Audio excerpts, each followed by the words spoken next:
Today I'm with Joel Comm, who actually, besides having an excellent digital name, Joel Comm, that's with two M's for his name. We talk about and we go into the details of live video and sort of what's coming and how to actually put it together. So what are some of the challenges, how to stay ahead of the curve, and what is really holding a lot of us back from sort of creating that environment that really talks to our audience and that sort of thing. And we talk about personal branding and what's really important in marketing as well. So looking forward to a fascinating discussion with Joel Comm. Overwhelmed with online or just wanting to learn more about how you can build a successful business amidst all of the self-appointed gurus, big buzzwords and empty promises? The Breaking Digital podcast by Doyle Buehler tells you exactly what smart entrepreneurs need to know to escape the clutter, get clear of the confusion, and pass the bullshit of building and growing a successful business online. It's about digital leadership and delivering the best value for your business online to your audience. Now, here's your host and author of the book on digital leadership and online marketing, The Digital Delusion, Doyle Buehler. All right, and welcome back to Breaking Digital. Today I've got a fascinating guest all the way from Denver, Colorado, who's enjoying, I guess, a semi-mild winter. I've got Joel Comm, the live video marketing expert. Thanks for joining me today, Joel. It's my pleasure, Doyle. It's good to be here. And I guess, you say I'm coming to you all the way from Denver. I'm in Denver. You're coming to me all the way from Perth. Yeah, it's a bit of a difference. So, but hey, the world keeps turning around and around. So that's right. We're all good. You've seen tomorrow. See, there's the thing. You've seen the future. I have, and it's really weird. But I'm going back in time now, technically too. That's right. So welcome back to Thursday. Yes, and thank you very much for joining me on a Thursday. Yes. Yeah, so you're the live video marketing expert. How did you get into that? Or first, let's explain what is that?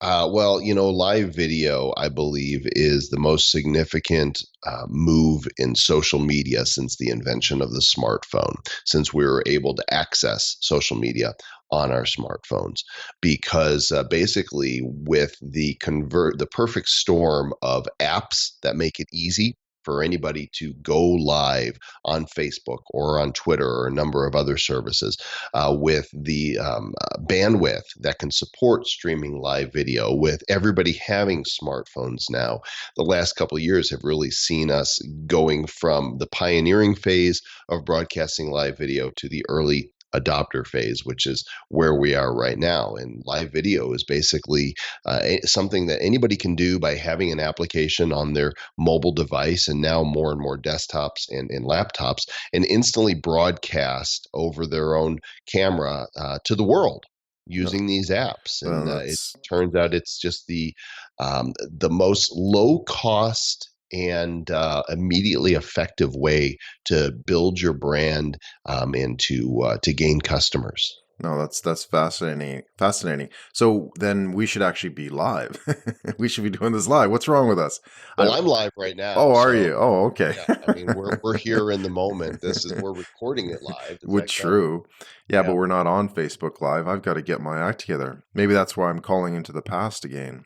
That's right. You're learning. We're always learning. Yeah. And there's ways to do that. There's new tools that are making it easier for people to do interviews live. You can go live on your mobile device on Facebook or on Periscope, which is Twitter's live app, and a number of other services, and it's just you.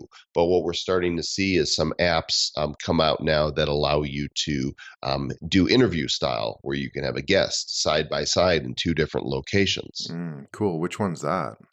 Well, there's a service called BeLive.tv that currently is a free service, and you can conduct an interview by giving a link for your site to whoever it is you are interviewing, and then it pushes it as a side-by-side interview to Facebook Live. In fact, if you'll go to my page on Facebook /Joel Comm, and scroll through, you will see periodic interviews that I do with other people that are using this platform. Wow. That's pretty cool.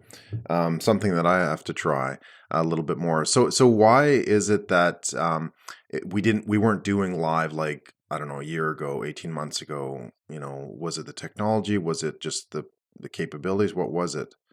Yeah, I think so. I actually started doing live video back in 2008. There was a Mm, service called okay. Ustream.tv. Yeah. And Ustream, if you had a robust enough computer and cameras and bandwidth, then you were able to stream. And so I was doing a show weekly back then for my offices, and using the Ustream chat room, you could speak with and interact with the viewers. Well, that was very early, and really I think we were waiting for this perfect storm of mobile adoption, increased bandwidth. Back then, if you had a good wireless pipe, we had a T1, you could do it. But 4G is kind of limiting. LTE is much better. Actually, it was 3G back then.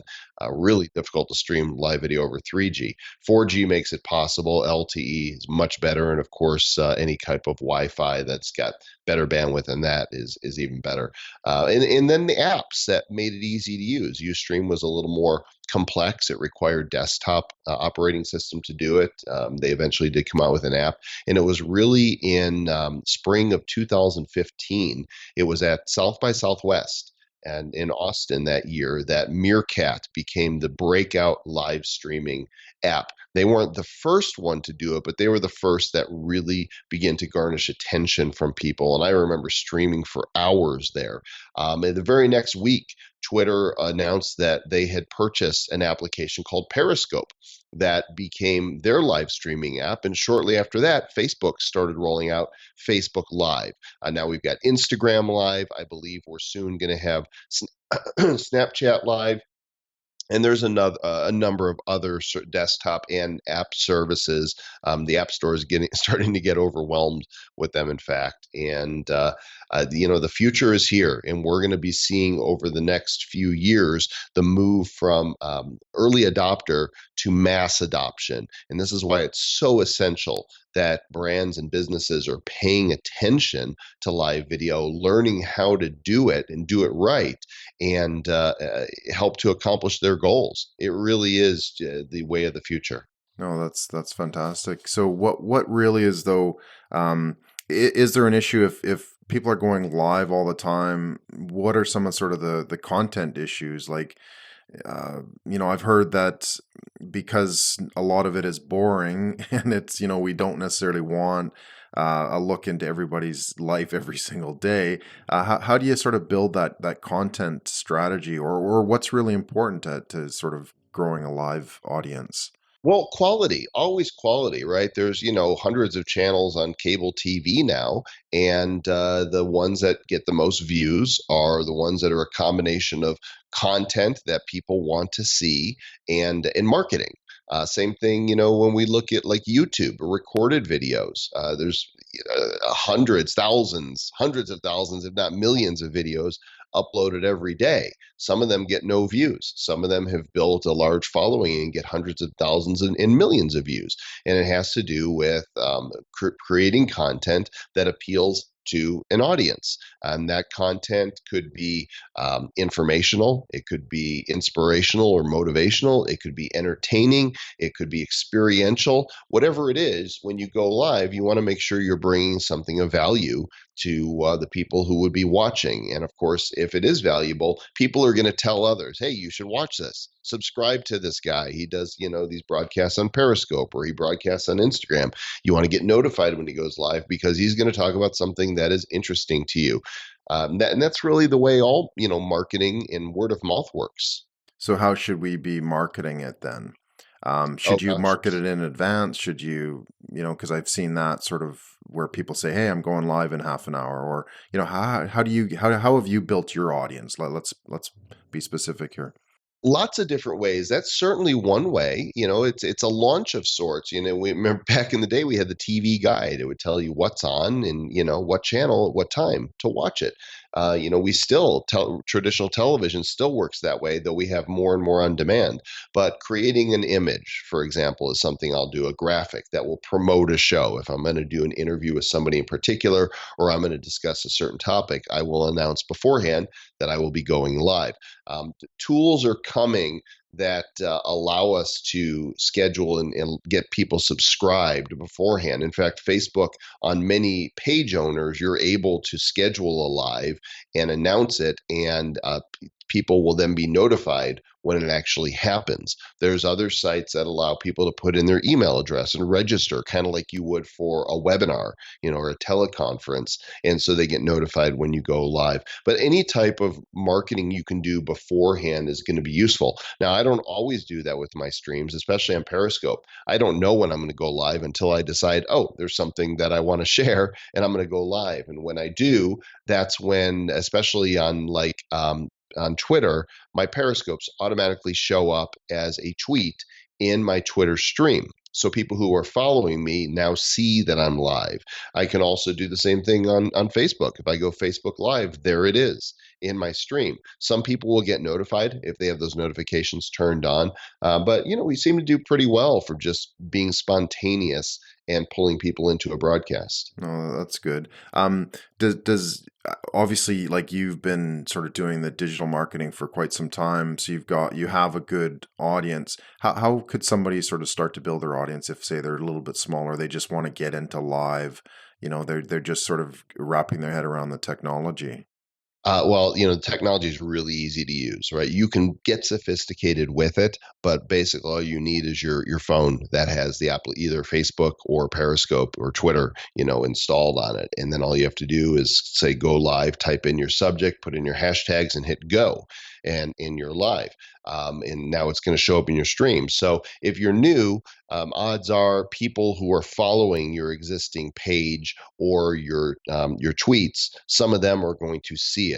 Now it's up to you to deliver value, to hold their attention, to give them a reason to continue watching. Our attention span is so short.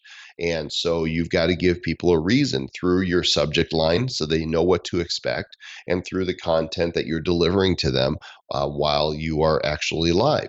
And encouraging people, hey, follow me. Hey, share this broadcast. I do that all the time when I'm live on Periscope. In fact, they have a tool built into Periscope that, as a broadcaster, you simply tap it, and at the tap of a button, it will ask people who are not currently following you to follow you. And they can do it just by clicking the plus sign. And there's another one that says ask for share. And when you do that, people are encouraged to share that broadcast and retweet it or put it out on Facebook. And if they like what they're hearing or seeing, then people are going to share it. That's how you grow your audience. It's consistency and quality content. Yeah, and it's obviously embracing the technologies because, as you said, it's a lot easier today than it was before. Oh, it's so simple. It really is. I find the bigger obstacle is not the technology. It's people's fears. They're afraid of getting on camera, of how they're going to look. And, let me put you at ease over that. The thing about going live is the more authentic you are, the less polished it is, the better. Because people connect with real, they connect with authenticity. And the other fear people have is, well, what am I going to say? I don't know what to say. And I look at it this way: whatever it is that we're doing in our business or in our personal lives, we have stories to tell. And if we take our eyes off of our own fears and understand the value that we can bring to others by sharing our knowledge, our inspirational words, or by entertaining them or sharing experience, if we take our eyes off of ourselves and on the value we bring, then it turns out we're all pretty darn good storytellers when we're just sharing from our hearts. And so remember that it's really not about you. It's about the value that you bring to others. And that can help to allay that fear. And the technology is so easy to use that my mother can do it. Okay. Has she done any? I've encouraged her to. She does a lot of YouTubes. Oh, okay. She's had something like 10 million views to Oh, her really? YouTube Oh, videos. wow. She's 76 years old. She travels the world, and shoots these videos and sometimes gets recognized on international flights because so many people watch her. Oh wow. She just doesn't want to do anything else, but she certainly could if she chose to. Yeah, no, Yeah. that's fantastic. So being brave is kind of the big starting point for getting your story out there, as I understand from you. So, what other challenges would there be? Really, that those are the most difficult things. Once you understand the basics of the technology and how to operate it, and you're willing to push past your fears, then it's all about content and it's about consistency. It's about bringing value and sticking with it. I know so many people that started out in their first one, they didn't know what they were doing. That's great. None of us know what we're doing the first time. Yeah, And the second time, they knew a little bit more than the first time, and the third time, they knew a little bit more. And you learn as you go, and that endears people to you if you're just real. I mean, if you don't know what you're doing, you get on Periscope, say, "Hey, I'm here for my first Periscope," and I got to be honest, I really don't know what I'm doing. Bear with me, help me, talk to yeah, me. yeah, Chat with me, because that's the great thing about live video is that you can see comments in real time. People who are viewing can type in, and and you can see their comments and you speak with them. You're having a real time conversation, even though on many of these apps you're the only one who's able to be heard audibly and to be seen.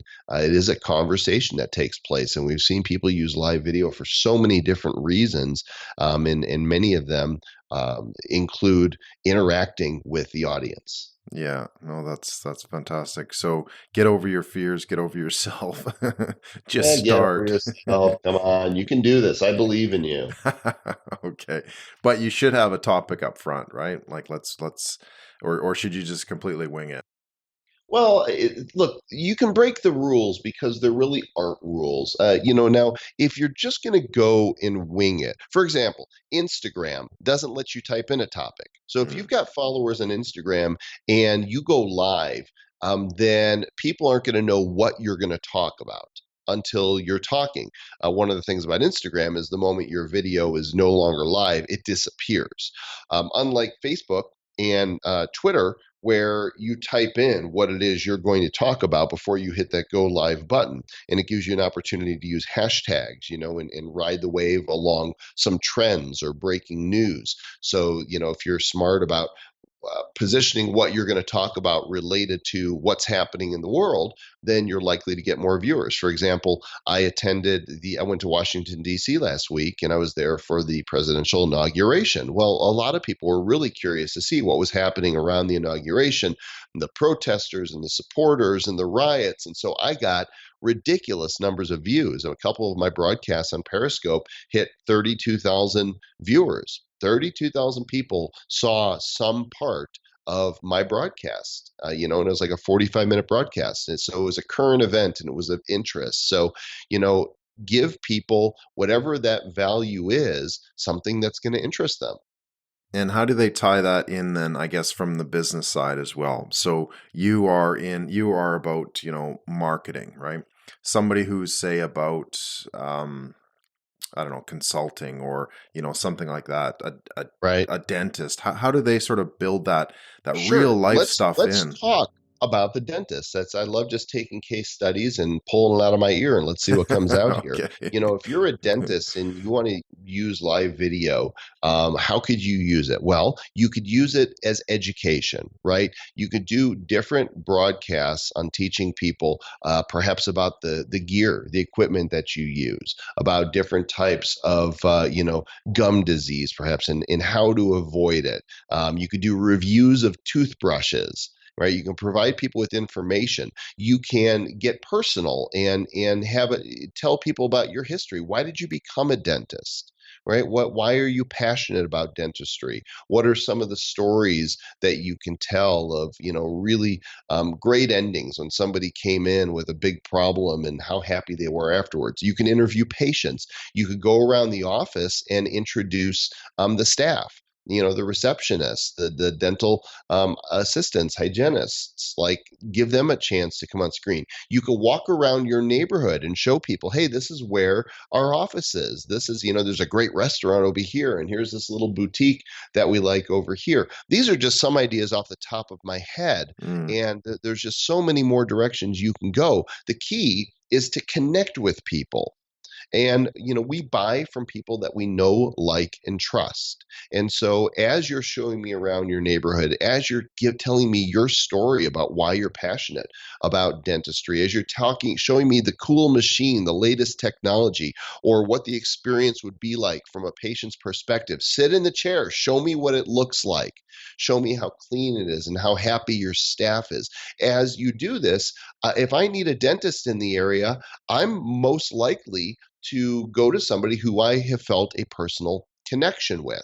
And selling is the last part. Sir, you can do as part of your broadcast a special offer. Say, hey, and if you're here in our town and you want to come by for an exam this week, to mention this broadcast and you'll get $50 off. Right? And this is how making an offer works. This is how we get conversions. So selling, yeah. So we shouldn't be going live expecting to pitch or to sell kind of thing. You want to educate as you said. It's all about relationship. Business is all about relationship. People buy from those that they like, know, and trust. And so, the key is to be authentic, be real, bring value, and people will smell what's real, and they will connect with the people that they feel they want to do business with. Yeah, no, that's fantastic. I love how you think, Joel. You just kind of get an idea and go. It's like, okay, idea number 2, accounting. Like, how do we build excitement into accounting with live? Well, look, everybody needs to have their taxes done, right? Everybody wants to save more money. Everybody wants to keep more of their own money and pay less to the governments. So why not educate people on how to save money, how to really, it's making money, because a penny saved is a penny earned, right? So educate people. Same thing. Introduce them to the staff. Tell them about the personal service they're going to get. Share your hobby. My brother's a CPA. He would probably talk about the things that he likes and how he cheers for Chicago Blackhawks and the Bulls, and he would find a common ground with local people who are watching, because they're like, oh, this guy is CPA here. He's rooting for the local sports teams. I'm going to think about him instead of the competition when it's time to get my taxes done. Remember, we're all just human. And there's a lot of shared experience, even though we have different vocations and careers. And so find those things that are in common, and find those things that you think people would find interesting. Think about, where do I bring value to somebody else through what I do? Because it's not just about dropping off your finances, me punching back a tax return to you. There's more to it than that. Yeah, and trying to express that.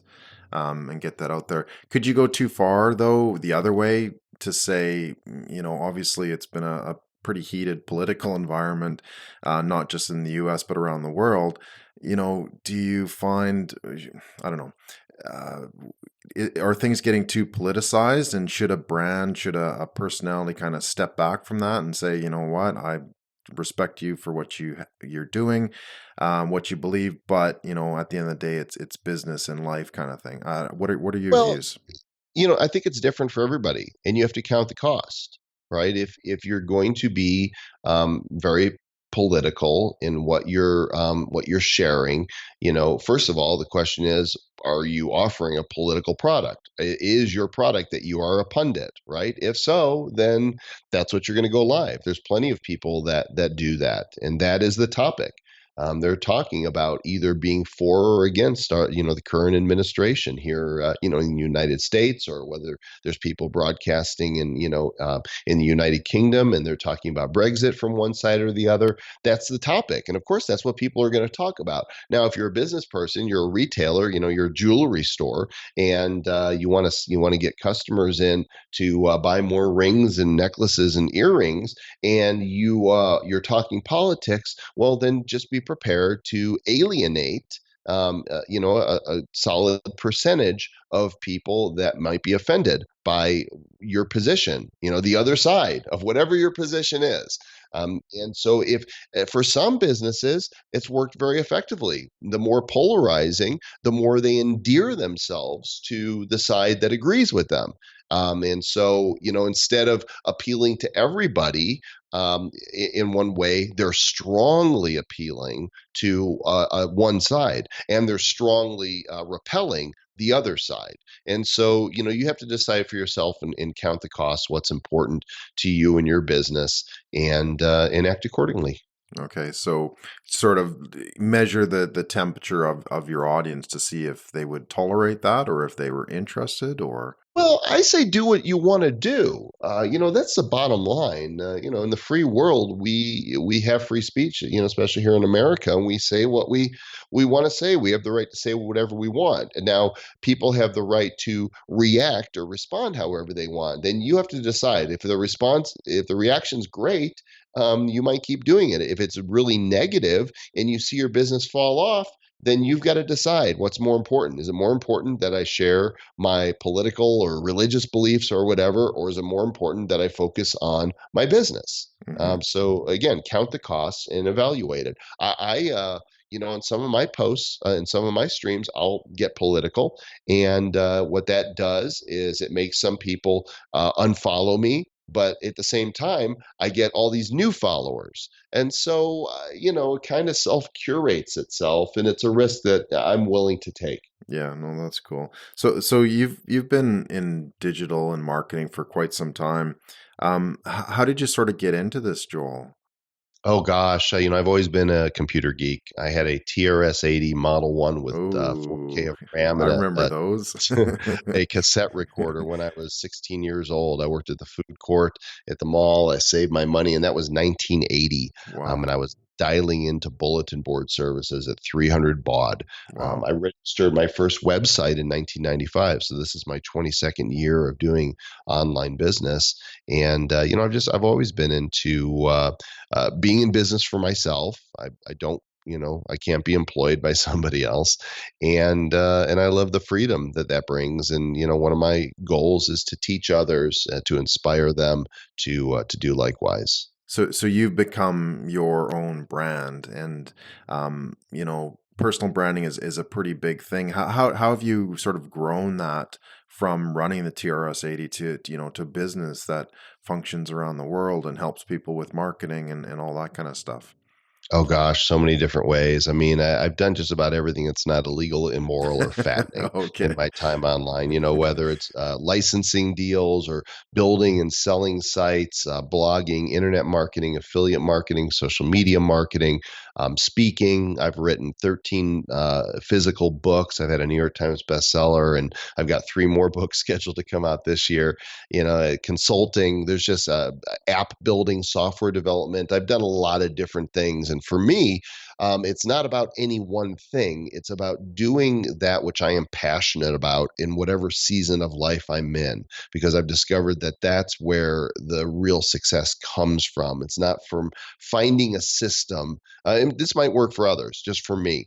For me, it's not about finding a system that somebody else has developed and replicating it. It's about doing what I want to do and taking the passion behind that thing I want to do. That drives it, that pushes it, that makes it viral. And sometimes it doesn't work. Sometimes it falls flat on its face. Sometimes it works just a little, and sometimes we hit home runs.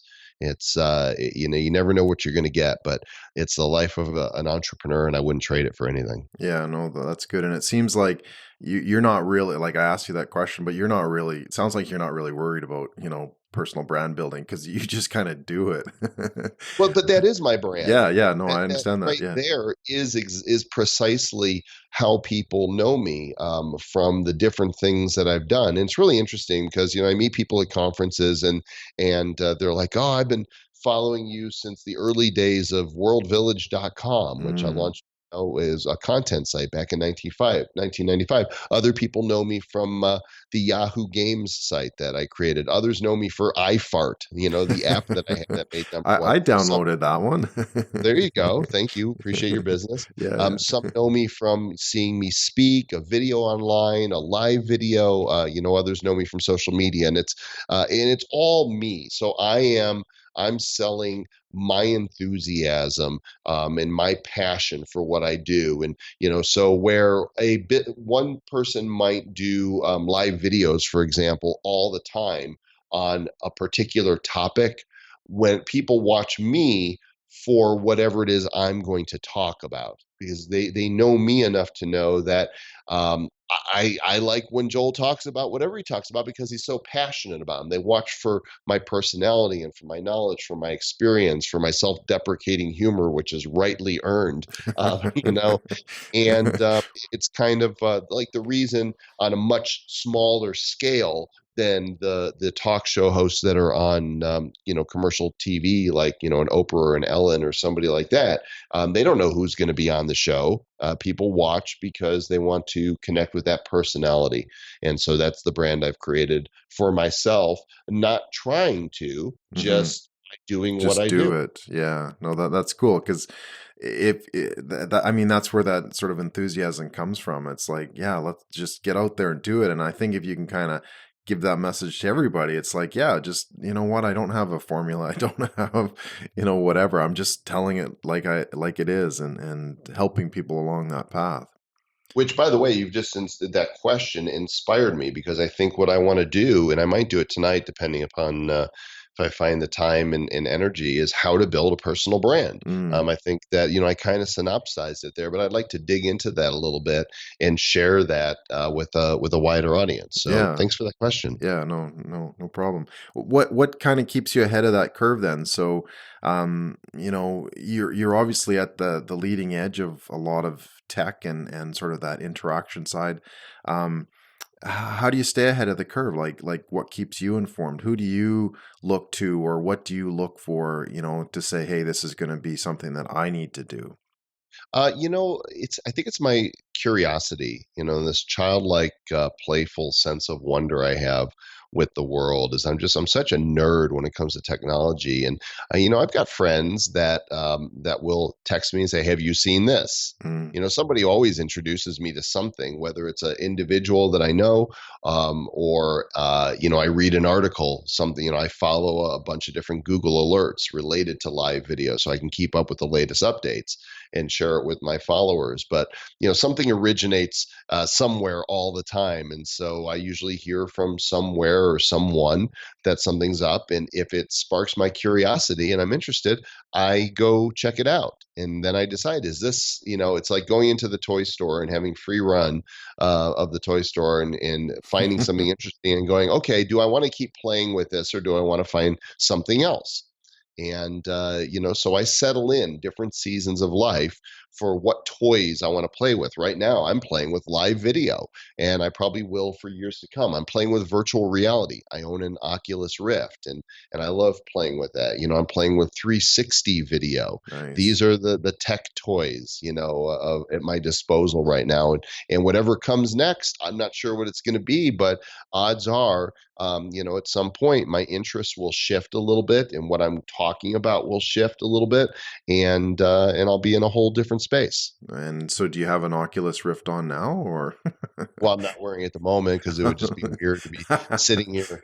But it's sitting here right next to me, and Well, I might put it on tonight. There's some new software that's out there that I haven't tried yet, and I try usually once a week or so. I'll spend a good hour inside of it and disappear to another world. oh, that's cool. Well, hey, maybe the next interview we do together, we could both have them on.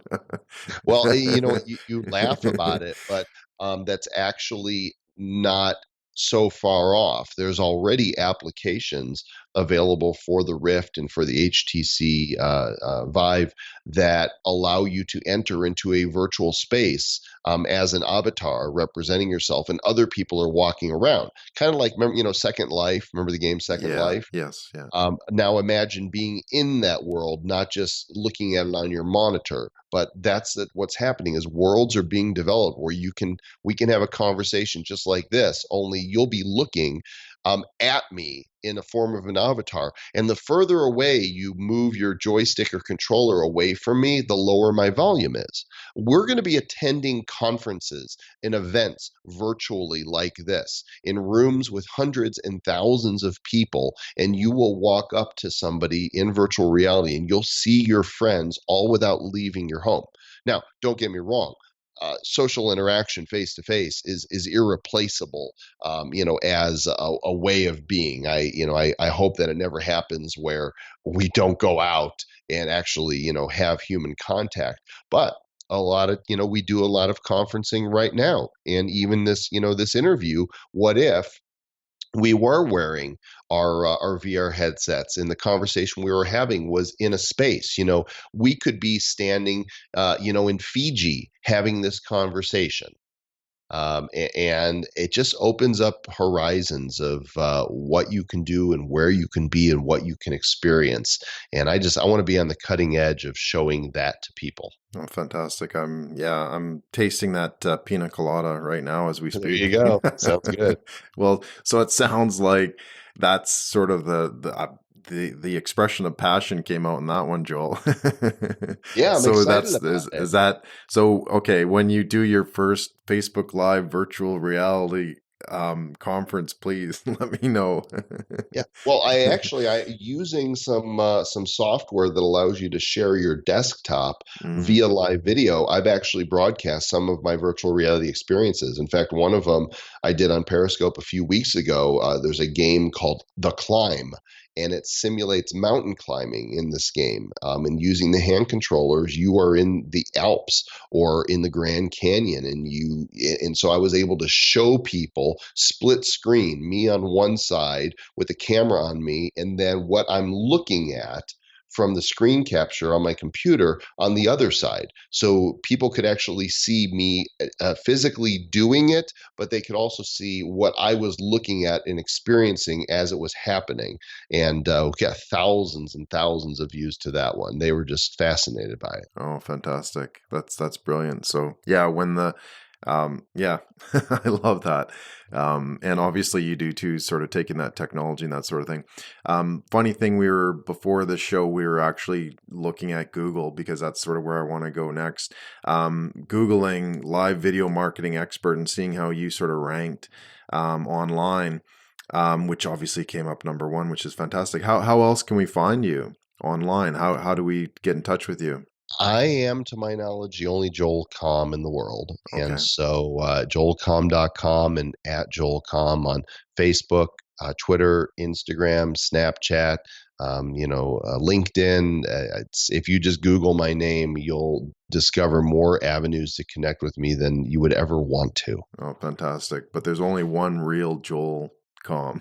To my knowledge, there might be some guy that's not on the internet, and has no references to him on the internet somewhere in the world, but I've not encountered him. Oh, fascinating. Cool. Well, you're definitely a brand upon yourself. So it's been an excellent conversation, Joel. Really appreciate it. And totally looking forward to seeing what else you do. And I'm following you as well. And just love what you're doing. So thank you for joining the show. You bet, bud. All right. And for all the listeners, we'll have all the links on breaking.digital, and I will see you online. Thank you very much for listening to Breaking Digital, the podcast for smart entrepreneurs wanting to become true digital leaders in their industry and to own online. If you have any comments on the program, please feel free to connect on Twitter at Doyle Buehler with the hashtag #OwnOnline. I would really appreciate it if you could share this podcast with your network, as I'm sure they will get some value from it for building their successful business online as well. You can find the resources that we talked about, as well as the transcript and full podcast for download on thedigitaldelusion.com/podcast or on iTunes or on SoundCloud. I'm Doyle Buehler, and I will see you online. Thank you for listening to Breaking Digital with Doyle Buehler. While he goes and makes a sandwich, you can find all of the notes, links, and details on this podcast by visiting thedigitaldelusion.com/podcast. Go on and click that now. www.thedigitaldelusion.com/podcast. I'll definitely click that. If you'd like a free copy of the book, The Digital Delusion, How to Overcome the Misguidance and Misinformation Online, just send an email to doyle@thedigitaldelusion.com. See you online.